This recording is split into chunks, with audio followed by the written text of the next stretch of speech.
Today, we're diving into the deadliest traps that defined the Vietnam War. These are the silent killers that haunted every step American soldiers took through the jungle. What you're about to hear isn't sanitized history. This is the raw, visceral reality of a war where the ground itself became the enemy, where every footstep could be your last, and where the invisible threat of booby traps transformed ordinary soldiers into men who feared their own shadows. Some of this might be difficult to hear, but it's important that we understand what these men went through. If you're a veteran watching this, you already know these terrors intimately. For everyone else, pay attention, because this is the side of war that rarely makes it into textbooks or movies. Let's get into it. The statistics alone tell a story of unprecedented carnage. According to military records, approximately 11% of all American deaths and 17% of all wounds during the Vietnam War came from mines and booby traps. In 1965, during the early months of major American involvement, that number skyrocketed to between 65 and 70% of all Marine casualties. Think about that for a moment. 7 out of every 10 Marines wounded in early 1965 weren't shot by enemy soldiers, weren't hit by mortars or rockets. They were maimed by traps that had been sitting in the jungle for days, weeks, or even months, waiting with infinite patience for someone to make that one fatal mistake. During 1967 alone, mines and booby traps caused 4,300 American casualties. The following year, that figure climbed to 5,800. By 1970, the 1st Marine Division operating in Quang Nam Province lost 1,868 Marines killed or severely wounded to booby traps in just that single calendar year. These weren't abstract numbers on casualty reports. These were sons, brothers, fathers, and husbands who left for patrol one morning and never came back, or came back so fundamentally changed that their families barely recognized them. The Viet Cong and North Vietnamese Army understood something fundamental about asymmetric warfare. They couldn't match American firepower. They didn't have the helicopters, the artillery, the air support, or the technological superiority. What they did have was time, intimate knowledge of the terrain, and a willingness to turn every square meter of Vietnamese soil into a potential death trap. Booby traps cost almost nothing to construct, required no sophisticated training to deploy, and could be left to kill autonomously with no risk to the Vietnamese fighters who set them. More importantly, many of these traps were constructed from bamboo and natural materials that didn't register on American mine detectors, rendering much of the technology the United States brought to bear completely useless. The first trap we need to discuss has become synonymous with the Vietnam War in the American consciousness, yet its true horror is rarely understood. Punji stakes. These sharpened bamboo or wooden stakes, sometimes metal, were the simplest and most psychologically devastating weapons the Viet Cong employed. The stakes themselves varied in length, from a few inches to several feet, sharpened to needle-fine points that could penetrate boot leather and flesh with ease. The basic punji pit was elegant in its simplicity and horrifying in its execution. The Viet Cong would dig a hole, typically 3 to 4 feet deep and just wide enough for a man's leg or torso. Into this pit, they would jam sharpened stakes pointing upward, creating a bed of spikes that would impale anyone who fell through the camouflaged covering. These coverings were works of art in themselves, woven from local vegetation, mud, and whatever materials would blend seamlessly with the surrounding terrain. A soldier could be looking directly at a punji pit and never see it until the moment his foot broke through and the stakes drove into his leg, but the physical penetration was only the beginning of the nightmare. The Viet Cong understood that a wounded soldier was more valuable than a dead one. A dead soldier could be left behind. A wounded soldier required multiple men to carry him, slowing the entire unit and making them vulnerable to ambush. So they coated the stakes with substances designed to cause maximum infection and long-term damage. Human feces was the most common coating, rich in bacteria that would cause catastrophic infections in the humid jungle environment where wounds couldn't be kept clean. Animal waste, plant-based poisons, and, in some cases, venoms from local creatures were also used. Veterans described the medical nightmare that followed a punji stake wound. In the jungle, even minor puncture wounds would become infected within hours. The combination of heat, humidity, and contaminated stakes meant that infections developed with terrifying speed. Tissue around the wounds would become necrotic, turning black as the flesh died. Swelling would spread up the limb. Fever would spike. Without immediate evacuation and treatment with antibiotics, soldiers faced amputation or death from systemic infection. Those who survived often endured months of painful treatment, multiple surgeries to remove dead tissue, and permanent disability. The psychological impact extended far beyond those who were actually injured. Once a unit encountered punji stakes, every soldier became hyper-vigilant about every step. The natural human gait, the unconscious placing of feet while walking, became a calculated risk. Soldiers began walking with their eyes locked on the ground, watching for the telltale signs of disturbed earth or unnatural vegetation patterns. This constant vigilance was exhausting, mentally and physically. It slowed movement, increased fatigue, and created a level of stress that never abated because the threat never ended. The Viet Cong deployed numerous variations on the basic punji pit design, each more diabolical than the last.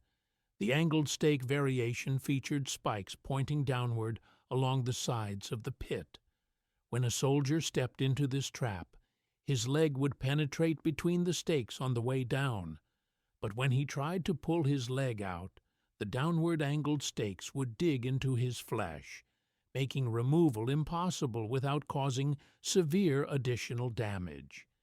Units encountering these traps had to carefully dig around the victim's leg while he remained impaled, a process that could take 30 minutes or longer while the unit remained stationary and vulnerable.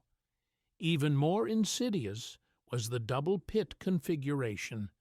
The Viet Cong would dig two punji pits side by side, separated by just a few feet. When the first soldier fell into one pit, his screams would bring help. The soldiers rushing to assist would step directly into the second pit, instantly doubling the casualties and the chaos.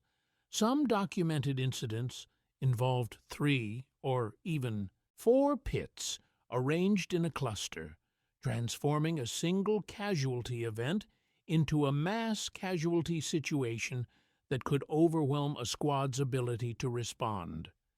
Punji stakes weren't confined to pits. The Viet Cong placed them strategically in areas where American soldiers might dive for cover during a firefight. Along trail edges, in tall grass near clearings, beneath the windows of buildings, anywhere that seemed like logical cover became a deadly trap. Soldiers under fire faced an impossible choice: remain exposed to enemy gunfire or dive into cover that might be lined with poisoned stakes. Veterans described the split-second calculations, the desperate assessment of whether the grass looked disturbed, whether the vegetation pattern seemed natural, all while bullets cracked past their heads. In tunnel warfare, punji stakes took on an additional dimension of horror. The Viet Cong would line tunnel floors, walls, and ceilings with small stakes designed to tear into the flesh of tunnel rats as they crawled through the confined darkness. Some tunnels featured areas where stakes protruded from all sides, creating passages that were nearly impossible to navigate without injury. The psychological terror of crawling through pitch darkness, knowing that stakes could be anywhere, waiting to puncture your skin, broke even hardened soldiers. According to military medical statistics, punji stakes accounted for approximately 2% of non-lethal casualties. But those dry statistics hide the real impact. Most soldiers wounded by punji stakes required evacuation and extended hospitalization. Many were left with permanent disabilities. The traps consumed medical resources, occupied medevac helicopters, and most importantly, created an atmosphere of paranoia that affected every soldier in every unit operating in areas where punji stakes had been encountered. The second category of traps employed kinetic energy in ways that shocked American soldiers with their violent effectiveness. The bamboo whip was a masterpiece of simple physics turned into a weapon of terror. The Viet Cong would select a long bamboo pole, typically between 3 and 10 feet in length, chosen for its flexibility and springiness. Green bamboo worked best because it retained maximum elasticity. To this pole they would attach spikes. Barbed metal spikes were preferred when available, but sharpened bamboo stakes lashed to the pole worked nearly as well. Some documented examples featured dozens of spikes protruding from the business end of the pole, creating a spiked club that could impale multiple victims simultaneously. The pole was then bent back like a giant bow, creating enormous tension. The Viet Cong would secure it in this compressed state with a catch mechanism attached to a tripwire strung across a trail at ankle height. The tripwire itself was nearly invisible, made from fishing line, vine, or thin wire, positioned where soldiers were most likely to walk. When a soldier's boot caught the wire, the catch released, and the bamboo pole whipped forward with tremendous force. Witnesses described the poles moving at speeds approaching 100 miles per hour. The targets varied based on the height at which the pole was set. Chest-high installations aimed to impale the torso and face. Lower installations targeted the legs and groin. The wounds inflicted were catastrophic. The spikes, driven by the enormous kinetic energy of the whipping bamboo, would penetrate deep into flesh, often passing completely through limbs and torsos. Multiple spikes meant multiple penetrating wounds. Soldiers hit by bamboo whips described the sensation as being hit by a freight train covered in knives. The medical challenges were immense. Unlike gunshot wounds, which created relatively clean wound channels, bamboo whip injuries involved massive tissue destruction, multiple penetrating wounds, and often contaminated stakes that guaranteed infection. Soldiers impaled by multiple spikes couldn't simply be pulled off. Each spike had to be carefully removed or cut, often requiring field surgery under combat conditions. The time required to treat these casualties made units vulnerable and consumed medical supplies at an alarming rate. The swinging mace represented an escalation of the kinetic trap concept. The Viet Cong would construct a ball from various materials. Clay mixed with mud and left to bake in the sun created a hard, dense projectile. Some were made from concrete when available. Others were wooden logs or even metal drums. The size varied, but the most common designs featured balls approximately 24 inches in diameter, weighing 40 pounds or more. Into this ball, the Viet Cong would embed spikes, sometimes dozens of them, creating a medieval mace on a terrifying scale. This spiked ball was suspended from a tree branch high above a trail using rope or vine. The suspension system was designed to allow the ball to swing freely. A tripwire connected the ball's release mechanism to a trigger positioned across the trail below. When a soldier tripped the wire, the ball would drop and swing downward in a deadly arc, using gravity and momentum to achieve devastating velocity. The targeting was precise and deadly. Maces were typically positioned to strike the upper body, particularly the head, neck, and torso. A 40-pound spiked ball, traveling at high speed, contained enough kinetic energy to crush skulls, shatter ribs, and drive spikes deep into vital organs. Veterans who witnessed mace attacks described hearing the whistling sound of the ball cutting through air, followed by the sickening impact of metal on flesh and bone. The injuries were often immediately fatal. Soldiers struck in the head rarely survived. Those hit in the torso suffered multiple organ punctures, massive internal bleeding, and traumatic injuries that exceeded the capabilities of field medicine to treat. Even soldiers who survived the initial impact often died during evacuation due to the severity of their wounds. More horrifying still was the psychological impact on those who witnessed mace attacks. The sudden violence, the speed of the attack, and the catastrophic nature of the injuries created trauma that lasted decades. Soldiers described nightmares about swinging balls, an inability to walk under tree branches without looking up, and a constant awareness of overhead threats that never fully went away. The tiger trap combined the overhead threat with crushing weight. A large wooden plank, typically 4 to 6 feet in length, would be studded with barbed metal spikes or sharpened bamboo stakes. The Viet Cong would then weight this plank with bricks, stones, or bags of sand, adding 50 to 100 pounds of crushing mass. This weighted, spiked board was suspended above trails, doorways, or any choke point where soldiers would predictably pass. The release mechanism was triggered by a tripwire. When activated, the weighted board would fall, straight down, onto whoever was beneath it. The combination of falling weight and protruding spikes created injuries that were among the most severe encountered in the war. The weight would drive the spikes deep into the victim's body, often passing completely through. The falling board itself could break bones, crush ribs, and cause devastating blunt force trauma, in addition to the penetrating injuries from the spikes. These traps were particularly effective in buildings and tunnel entrances where they could be concealed in the darkness overhead. Soldiers entering these spaces couldn't see the trap until it was too late. The psychological terror of knowing that death could be hanging directly above you, invisible in the shadows, transformed every doorway and every tunnel entrance into a gauntlet of fear. The third category of traps turned ammunition itself into the weapon.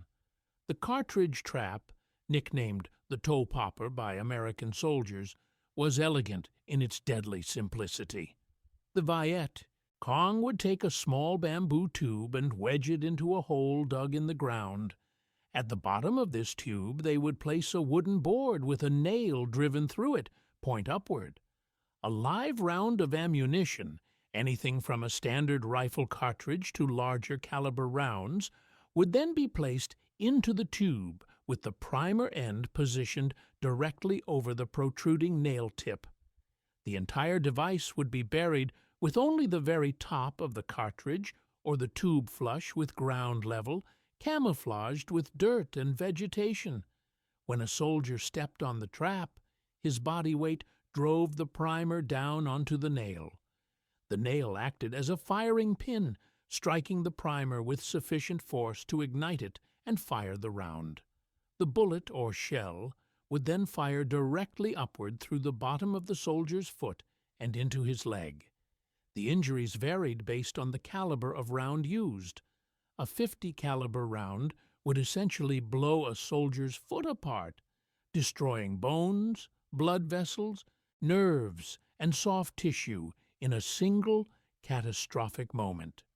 Smaller caliber rounds might pass through the foot and into the lower leg, creating a through-and-through wound channel. In some cases, the force of the explosion would shatter foot bones even if the bullet itself exited through the side of the boot. What made cartridge traps particularly insidious was their small size and minimal profile. Unlike punji pits, which required significant digging, cartridge traps could be buried anywhere in minutes. Their small size meant they were nearly impossible to detect visually. Mine detectors were useless if the round was brass-cased rather than steel. Soldiers could walk over cartridge traps without seeing any disturbance in the terrain. The Viet Cong deployed cartridge traps in enormous numbers. They were cheap, easy to construct, required minimal materials, and could be planted by anyone with basic instruction. Trails, rice paddy dikes, riverbanks, clearings, any area where American soldiers walked became potential minefields of cartridge traps. Units that encountered heavy concentrations of these devices had to slow their movement to a crawl, with point men carefully probing the ground ahead with bayonets or sticks, a process that took hours to move a few hundred meters. Larger variations used artillery shells and mortar rounds instead of small arms ammunition. These were essentially improvised landmines, buried with pressure plates or tripwires connected to jury-rigged detonators. When triggered, these devices produced explosions comparable to military anti-personnel mines. According to documentation, approximately 90% of explosive booby traps used ordnance that had been left behind by American forces or had failed to detonate during airstrikes or artillery bombardments. The Viet Cong became expert scavengers, recovering unexploded bombs, artillery shells, mortar rounds, and grenades from the countless millions of rounds of ordnance the United States expended during the war. Military estimates suggest that up to 30% of cluster munitions failed to detonate on impact, leaving vast swaths of Vietnamese countryside littered with explosive submunitions waiting to be recovered and repurposed. Each of these recovered munitions became a potential booby trap. The most common improvised mine used American 105 mm and 155 mm artillery shells.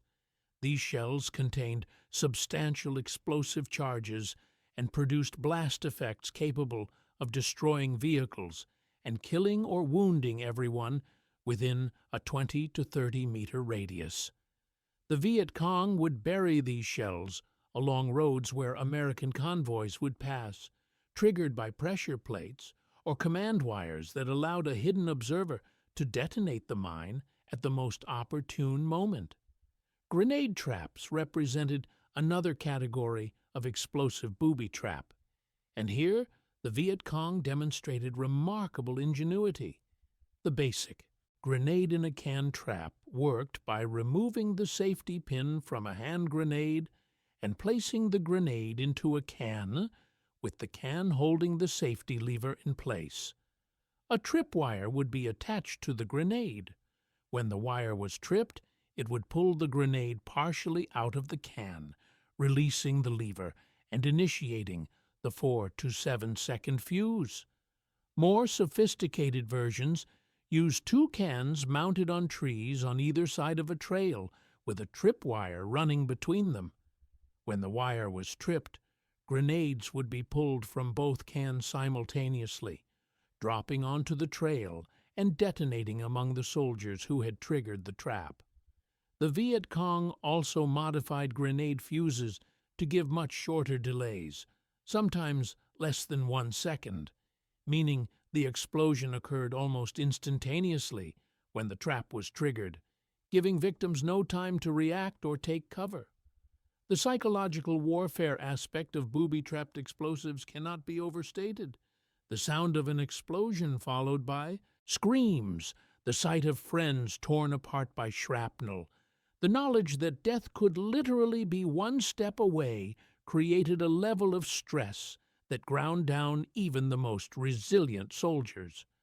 Men who had survived multiple combat engagements against human enemies found themselves more afraid of the ground than they were of enemy soldiers.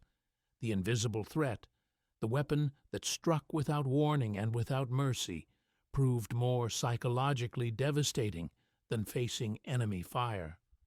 The fourth category of traps exploited human nature and military training in ways that reveal deep understanding of American psychology. The Viet Cong recognized that American soldiers valued capturing enemy equipment and trophies from the battlefield.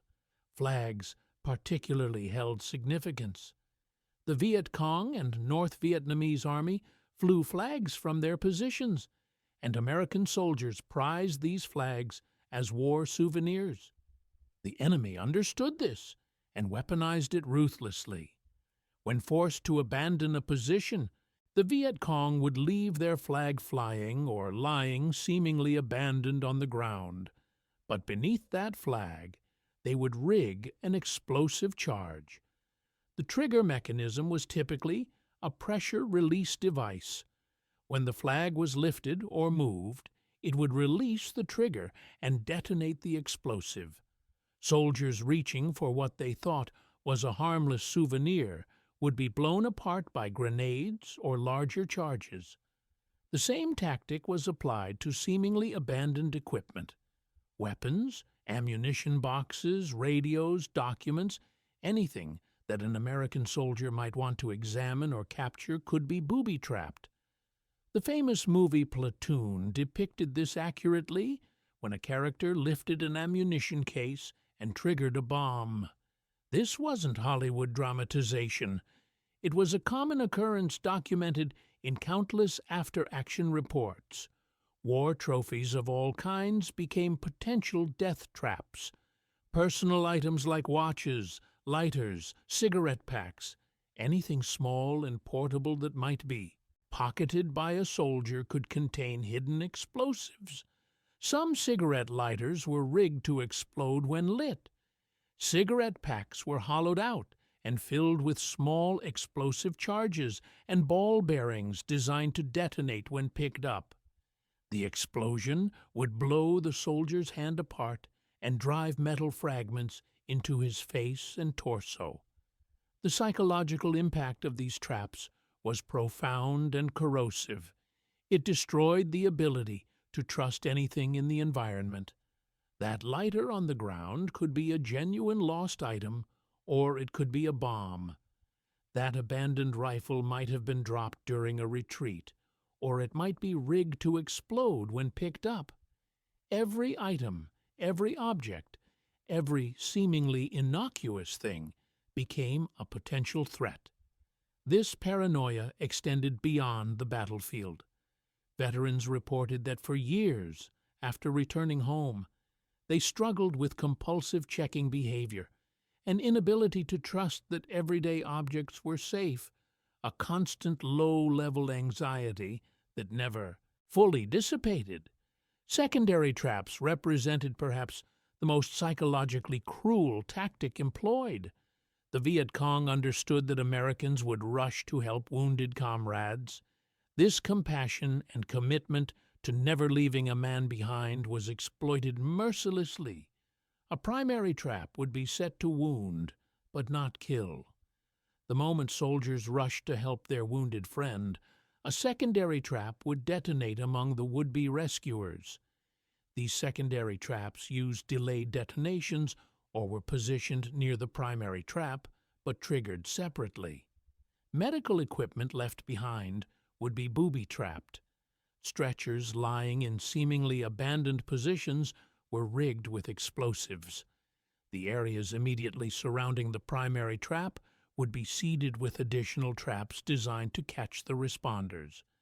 The cruelty of this tactic extended beyond the physical casualties. It created a moral dilemma that tore at the foundations of unit cohesion. Should soldiers rush to help their wounded comrade, knowing they might be running into a trap? Should they wait and carefully check the area while their friend bled out? There was no good answer, no choice that didn't involve terrible consequences, and the Viet Cong understood this perfectly.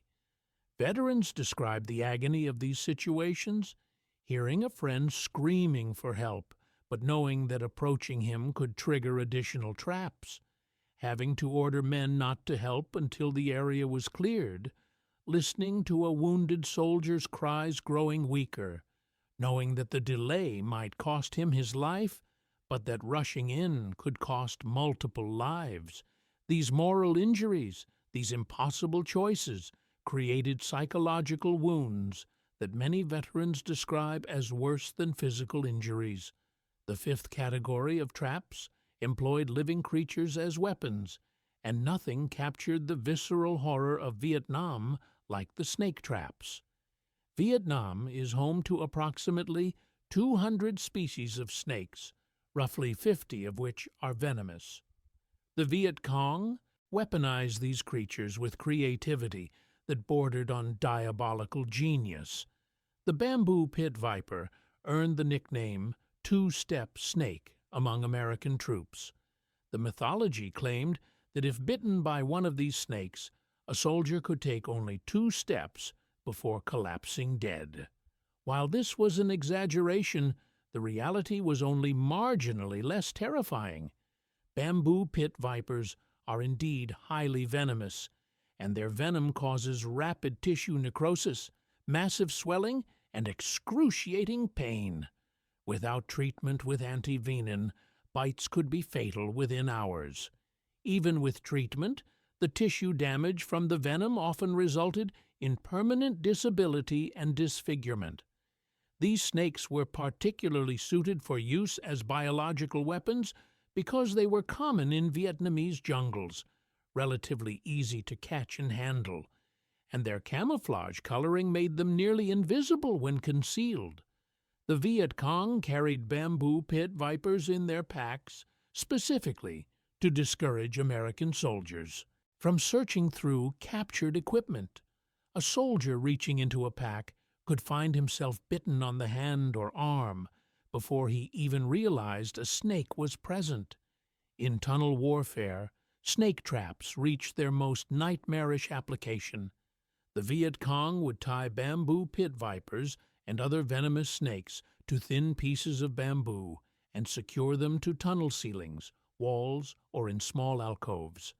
When a tunnel rat crawled past, a tripwire or pressure plate would release the bamboo, allowing it to snap back and deliver the snake directly onto the soldier's head, neck, or back. Tunnel rats described encounters with snake traps in terms that sound like horror fiction but were documented reality.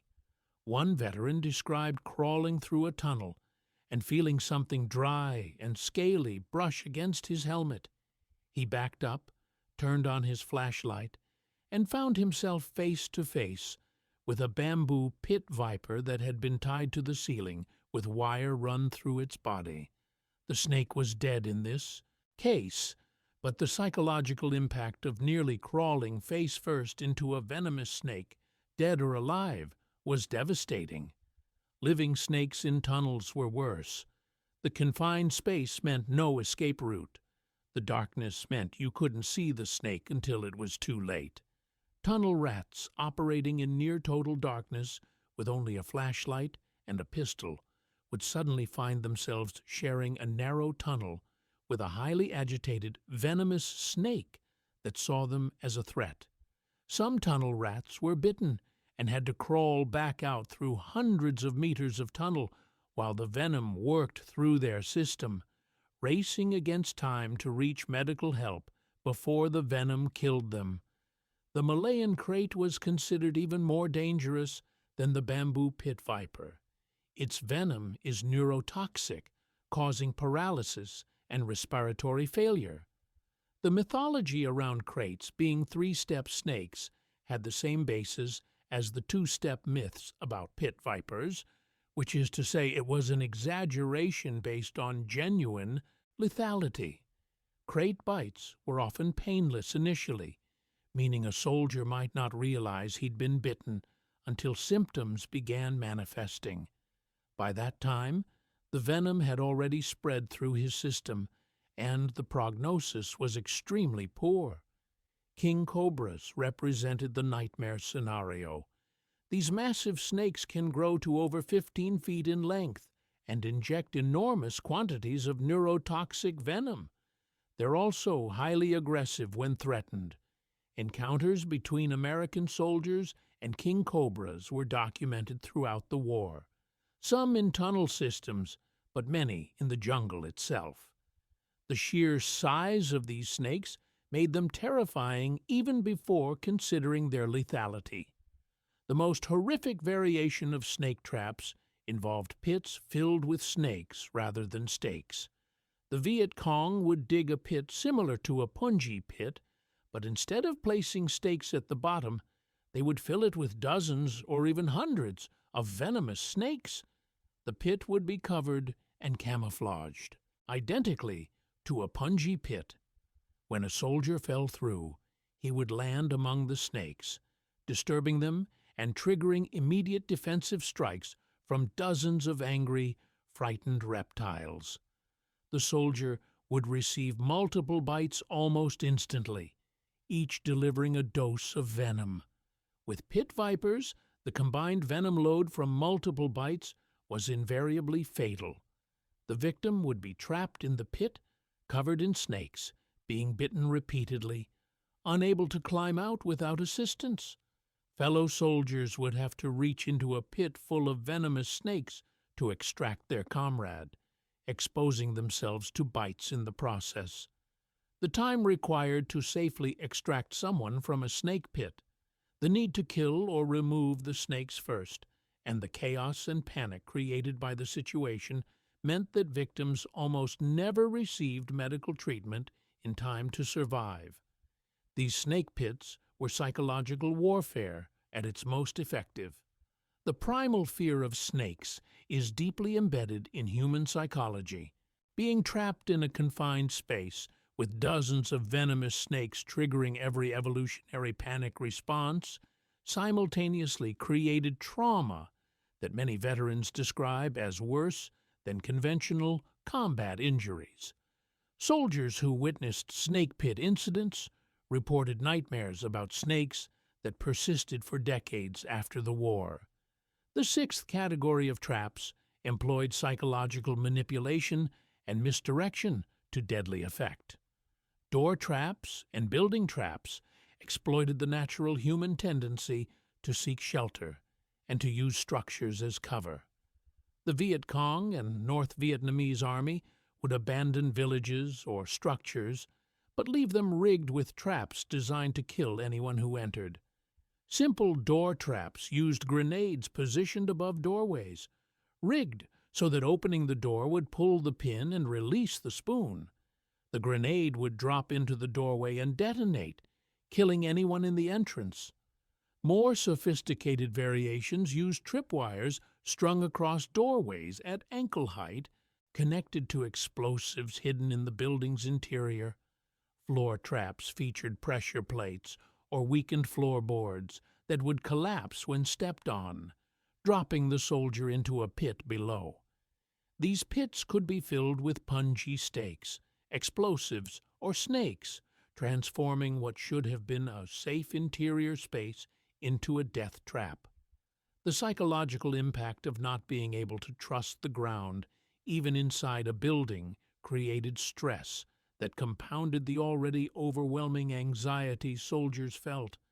Furniture and fixtures inside buildings could be booby-trapped, chairs rigged to explode when sat upon, tables with explosives hidden beneath them triggered by lifting documents or equipment placed on the surface, walls with false panels concealing traps. The detailed attention the Viet Cong paid to making everything potentially lethal, meant that clearing a single building could take hours, as engineers carefully checked every possible hiding place for explosives. The seventh category deserves special attention because it combined multiple threat types into weapon systems of exceptional lethality. The DH-10 mine, also called the Dragon Tooth mine, was a directional fragmentation mine similar in concept to the American Claymore. The Viet Cong manufactured these mines using wooden or cardboard cylinders packed with explosive and multiple layers of ball bearings or scrap metal. When detonated, these mines would blast a focused cone of fragments that could kill or wound everyone within a 30-meter arc. These mines were positioned along trails, aimed at choke points, where American units would bunch up or slow down. The trigger mechanisms varied, but commonly used tripwires or pressure plates. The psychological terror of directional mines was that they turned the jungle itself into an ambush. There were no human enemy to shoot at, no warning signs, just a sudden eruption of metal fragments traveling at supersonic velocity that would tear through human flesh like tissue, paper. Larger improvised mines used artillery shells and bombs as the main charge. A buried 155-millimeter artillery shell contained enough explosive to create a crater 10 feet wide and throw lethal fragments over 100 meters in all directions. These mines were typically command-detonated, with a hidden observer waiting for the maximum number of soldiers to be in the kill zone before triggering the blast.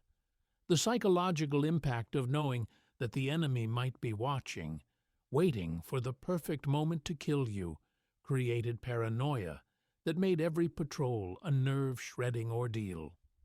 The eighth category of traps exploited the three-dimensional nature of jungle warfare. Overhead traps suspended from trees created a threat envelope that soldiers couldn't escape by watching the ground. Crossbow traps used primitive bows concealed in vegetation, cocked and loaded with poisoned arrows or metal bolts, triggered by tripwires. When activated, the bow would fire directly into the torso or head of whoever triggered the trap. These mechanical traps were simple in construction, but devastatingly effective. The bow provided enough force to drive a sharpened projectile completely through a human torso. The poison or contamination on the projectile ensured infection even if the wound wasn't immediately fatal. Multiple crossbow traps could be positioned to create overlapping fields of fire, guaranteeing that anyone triggering one trap would be hit by multiple projectiles. Deadfall traps used gravity and weight to crush victims. Large logs, rocks, or concrete blocks would be suspended above trails, held by rope that would be severed when a tripwire was triggered. The falling weight would crush anyone beneath it, causing catastrophic injuries that were almost always fatal. The sound of a deadfall trap being triggered, the brief moment of realization before impact, and the horrific injuries inflicted created trauma for witnesses that lasted lifetimes. The broad psychological warfare dimension of the overall trap campaign deserves emphasis because it was arguably more effective than the physical casualties the traps inflicted.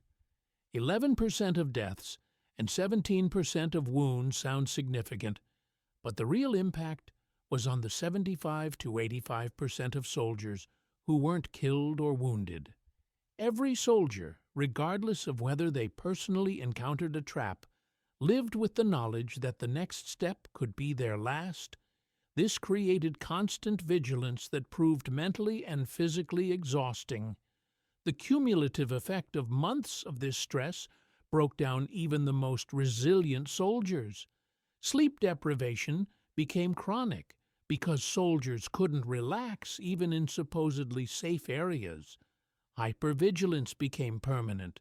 The constant scanning for threats, the inability to ever let their guard down.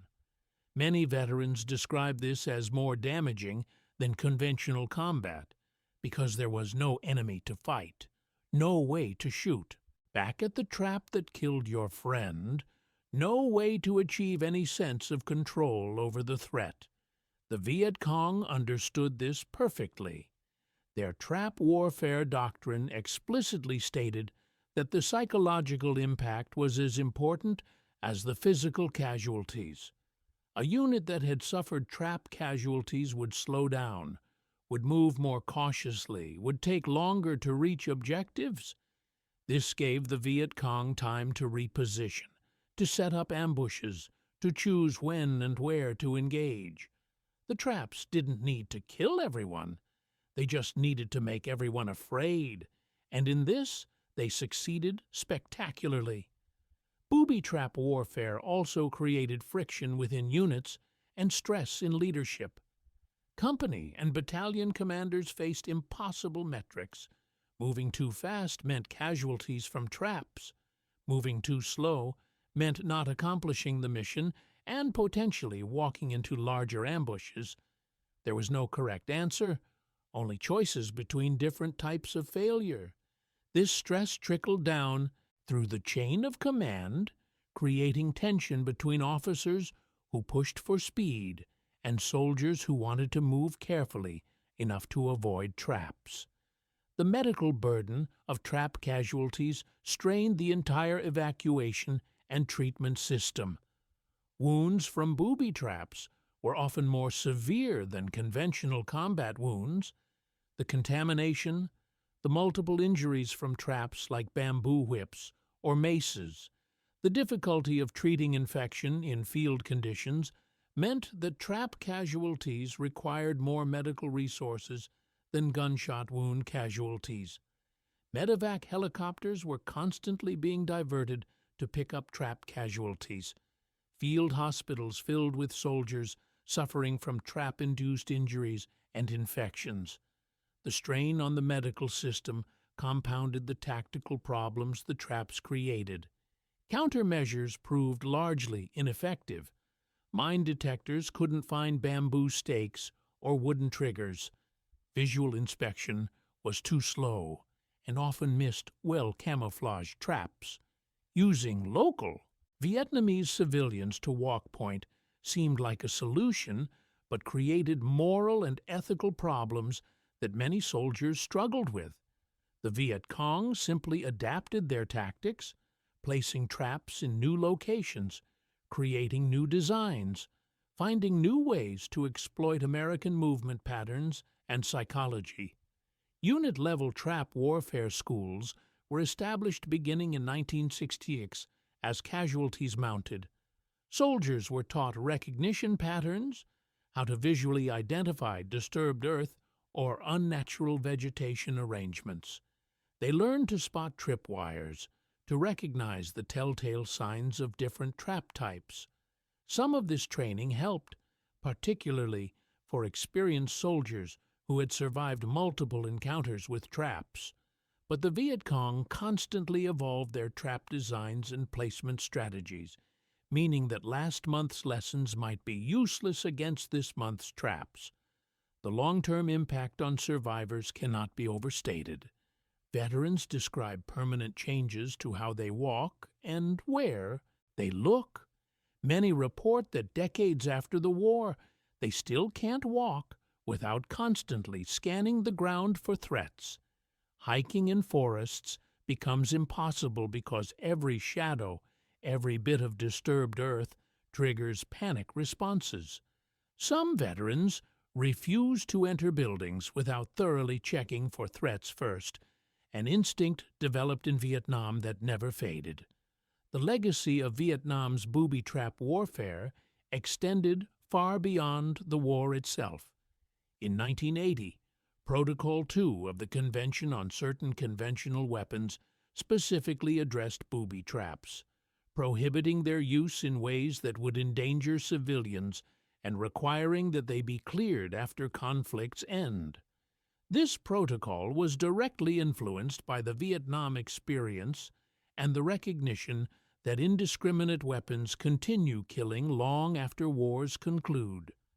More than 4 decades after the war ended, Vietnam remains contaminated with unexploded ordnance.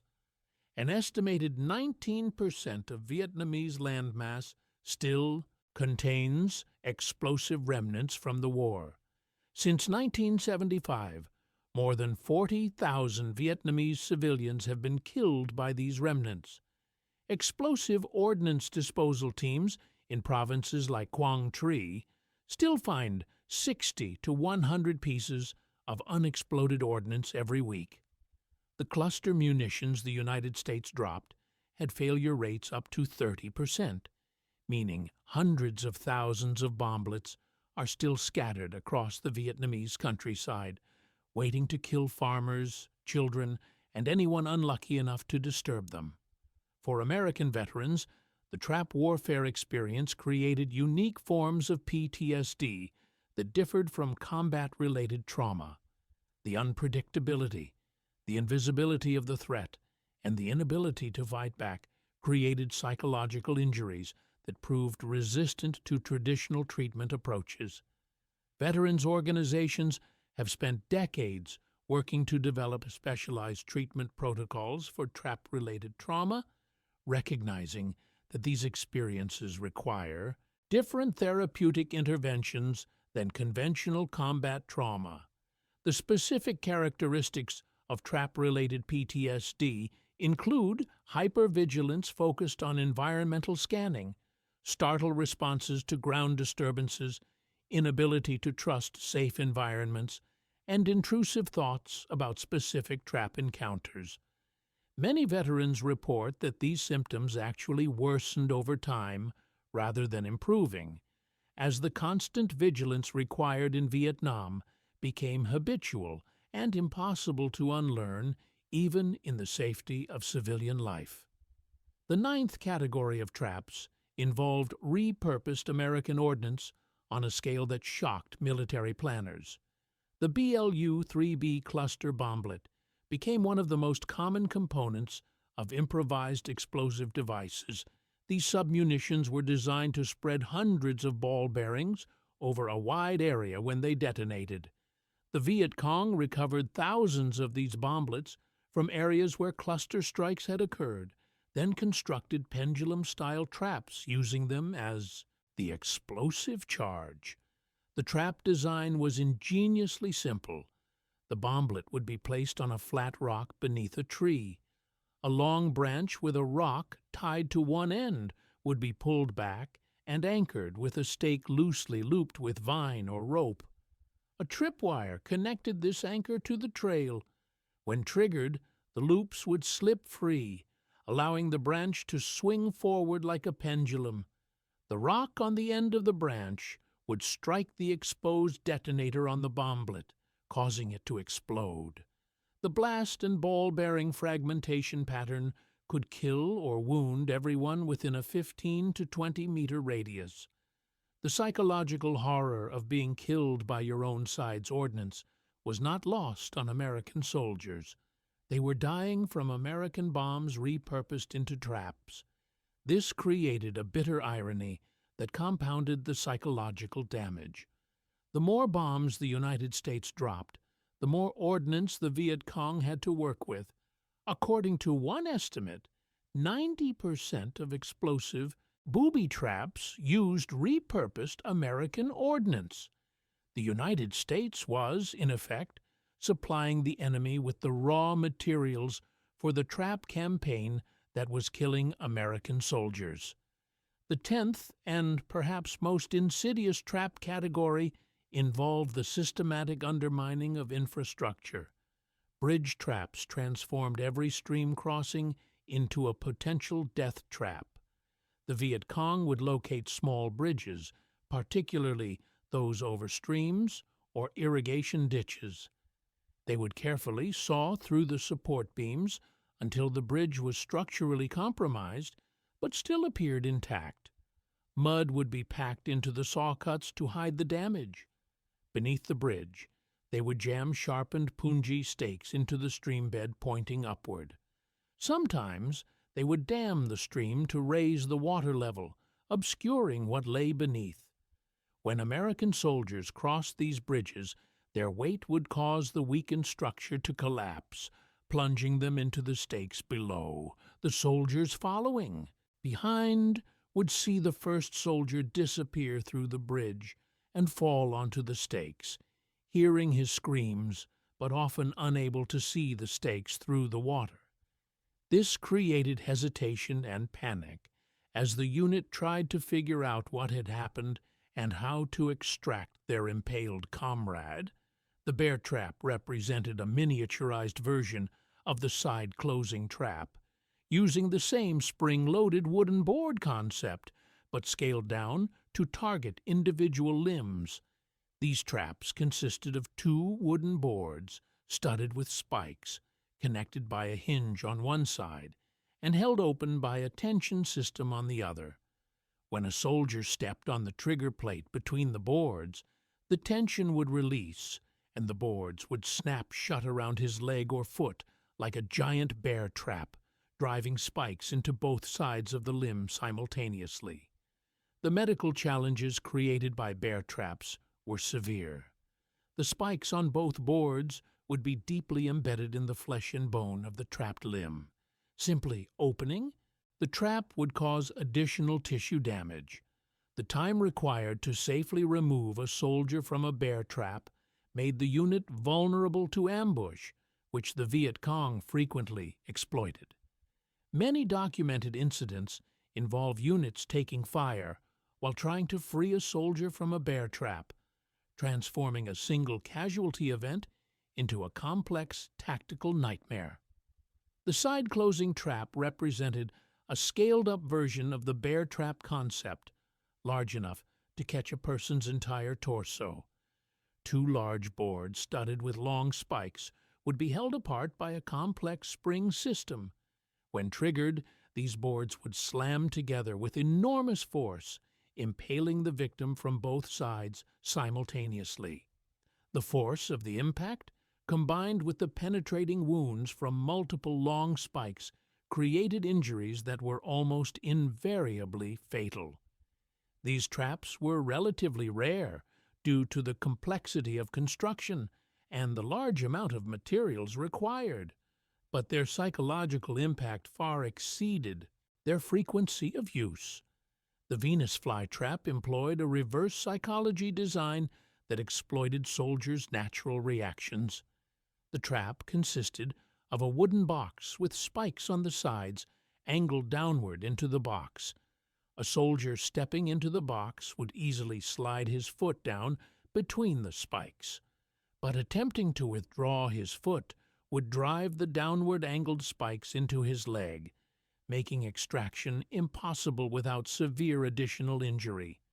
Like the angled stake punji pits, Venus flytraps required careful digging to free the victim while he remained impaled, consuming time and making the unit vulnerable. These more complex mechanical traps were less common than simple punji stakes or explosive traps, but they served an important psychological function. Their very existence meant that soldiers couldn't assume they understood the complete threat picture. There was always the possibility of encountering a trap design they'd never seen before, something new and deadly that their training hadn't covered. This uncertainty compounded the stress and prevented soldiers from ever feeling they had mastered the trap threat. The 11th category involved what might be called environmental traps, where the Viet Cong manipulated natural features to create deadly hazards. The cliff trap used tripwires or collapsing sections of trail positioned along steep slopes or cliff edges. Triggering the trap would either release material that would sweep the soldier over the edge or cause the trail itself to collapse, sending him tumbling down steep terrain onto rocks or stakes positioned below. Water traps exploited Vietnam's numerous rivers, streams, and irrigation systems. Punji stakes would be driven into riverbanks and stream beds at angles and depths that made them invisible beneath the water surface. Soldiers wading through water or taking cover along riverbanks would impale themselves on stakes they couldn't see. The combination of water and contaminated stakes virtually guaranteed severe infection in any resulting wounds. Some water traps used weighted nets studded with hooks and barbs, suspended just beneath the water surface. When disturbed, these nets would wrap around the soldier, the hooks and barbs embedding in his flesh. The weight of the net and the soldier's struggles would pull him under water, causing drowning in addition to the injuries from the barbs. Comrades attempting rescue would often become entangled themselves, creating multiple casualties from a single trap. The cumulative psychological impact of all these trap categories combined into something that veterans struggle to articulate even decades later. It wasn't just the fear of any single trap type. It was the knowledge that the entire environment had been weaponized. The ground, the vegetation, the buildings, the water, the air overhead, everything was potentially lethal. There was no safe movement, no safe position, no safe action. Every choice carried potentially fatal consequences that couldn't be predicted or prevented. This created a unique form of psychological stress that military psychiatrists began recognizing during the war itself. The diagnostic criteria for what would eventually be formalized as post-traumatic stress disorder were heavily influenced by observations of soldiers returning from Vietnam, and trap-related trauma formed a significant component of those observations. The combination of hypervigilance, inability to feel safe even in secure environments, intrusive thoughts about specific threats, and difficulty trusting the environment all became recognized as characteristic symptoms. The broader strategic impact of the trap campaign proved more significant than the direct casualties would suggest. Booby traps and mines forced American forces to move slowly and cautiously, which played directly into Vietnamese strategy. The longer American units spent on patrol, the more time Vietnamese forces had to track them, to set up ambushes, to choose advantageous terrain for engagement. The trap campaign effectively slowed American mobility without the Vietnamese having to risk troops in direct combat. The resource consumption created by trap warfare was equally significant. Every trap casualty required medevac support, taking helicopters away from other missions. Medical treatment for trap casualties consumed more resources than treatment for conventional combat wounds. Units spending hours clearing trapped areas and treating casualties couldn't pursue other objectives. The cumulative effect was a massive drain on American combat power that cost the Vietnamese virtually nothing in return. Perhaps most significantly, the trap campaign undermined American public support for the war in ways that conventional combat never could. Images and stories of young soldiers being blown apart by booby traps, of men impaled on stakes, of catastrophic injuries from traps that seemed designed to maim rather than kill, these created a narrative of pointless suffering that eroded the war's justification in the minds of American civilians. When your son came home missing his legs from a booby trap, it was hard to see any purpose or meaning in his sacrifice. The technological superiority that America brought to Vietnam proved largely ineffective against trap warfare. Mine detectors couldn't find bamboo. Aerial reconnaissance couldn't spot camouflaged pits. Signals intelligence couldn't intercept communications about trap placement because the traps required no coordination once deployed. All the jets, helicopters, satellites, and electronic warfare assets in the American arsenal were useless against a sharpened stick hidden in the ground. This asymmetry highlighted fundamental truths about guerrilla warfare that the American military establishment struggled to accept. Conventional military force, no matter how overwhelming, cannot effectively counter determined irregular forces that enjoy population support and are willing to employ tactics that exploit the weaknesses of conventional forces. The trap warfare campaign demonstrated that technology and firepower alone cannot guarantee victory when the enemy refuses to fight on terms favorable to the technologically superior force. The final accounting of trap warfare's impact goes far beyond the statistics.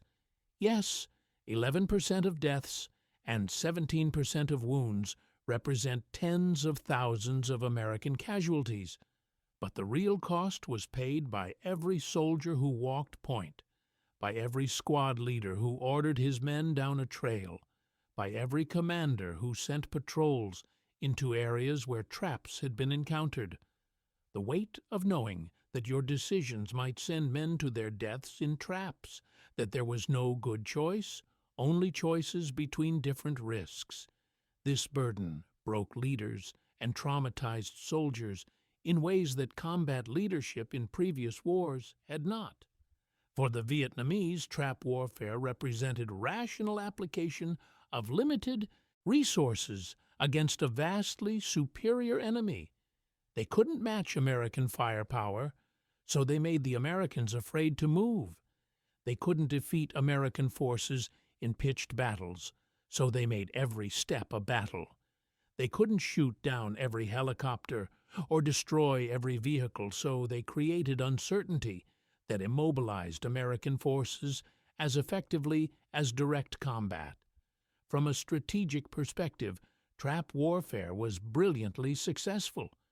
For American soldiers, trap warfare represented a nightmare that many never escaped. Veterans report dreams about stepping on traps decades after the war. They describe permanent changes to their behavior, their psychology, their ability to function in normal environments. Some cannot walk through parks because every patch of grass looks like it might hide a trap. Others cannot enter buildings without checking doorways and floors. The hypervigilance required for survival in Vietnam became permanent, an exhausting burden carried for the rest of their lives. The lessons of Vietnam's trap warfare remain relevant today. Every American conflict since Vietnam has involved some form of improvised explosive device warfare.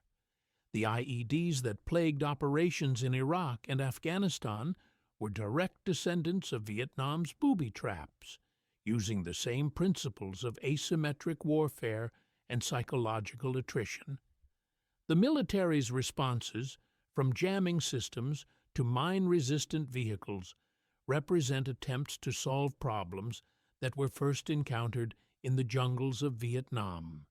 But technology alone has never solved the fundamental problem. An enemy willing to employ indiscriminate weapons, operating among civilian populations with intimate knowledge of local terrain and unlimited patience, can always find ways to create casualties and spread fear.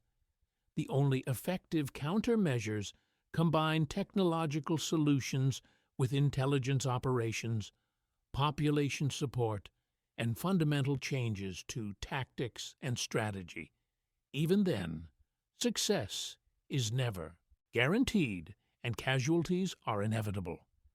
What connects all the trap types we've discussed, from simple punji stakes to sophisticated explosive devices, is a common theme: the absence of safety and the omnipresence of death. Unlike conventional warfare with front lines and rear areas, Vietnam's trap warfare created an environment where threat was constant, unpredictable, and inescapable. You weren't safe on patrol. You weren't safe at base. You weren't safe anywhere. According to military psychiatric research and decades of PTSD studies on Vietnam veterans, this sustained inescapable threat created psychological damage that proved more severe and longer lasting than combat in wars, with clearer battle lines and defined safe zones.